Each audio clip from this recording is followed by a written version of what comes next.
not going to be involved with anybody who's ashamed to admit me. If the price of admission to the party is the denial of my body, I'm paying too high a price. And I'm saying the Obama administration must be honest and open about what they're doing to help and facilitate African American people without alienating. This is what Minister Farrakhan said. The white folk who love you gonna love you regardless. The white folk who don't love you ain't gonna love you. If you delivered their babies every Sunday morning with gloves on your back, it's not gonna happen. The question is, what do black people have enough of self-love to say, if you don't love me and you can't come out and say publicly that you love me, then your love is already shattered. And it's not about love, it's about service. Let me end by saying this. When you look at the GI Bill was a universal prescription that said we're gonna help everybody. It established the middle class.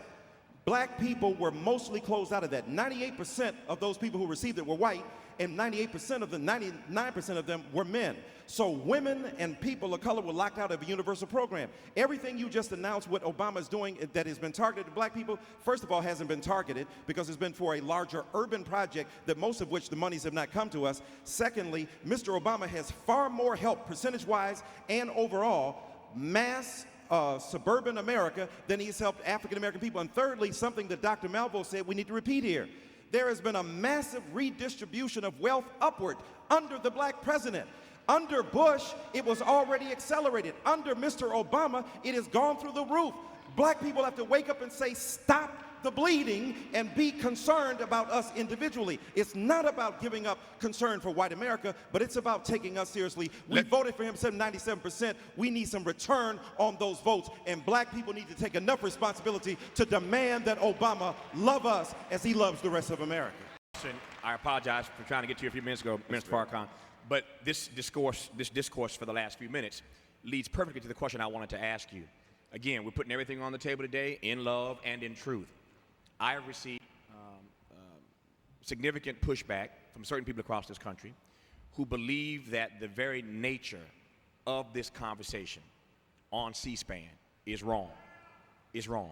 That this is not a conversation. Tavis, take that stuff to the back room. Y'all Negroes get together where the camera's not around. And those meetings do happen. And there's no doubt about that. He meets with a variety of people, and black leaders, you know, have their own meetings. But what about the notion that that coming together, having these kinds of conversations in the public square, in the public, on national television is wrong and not very good, not very wise strategically?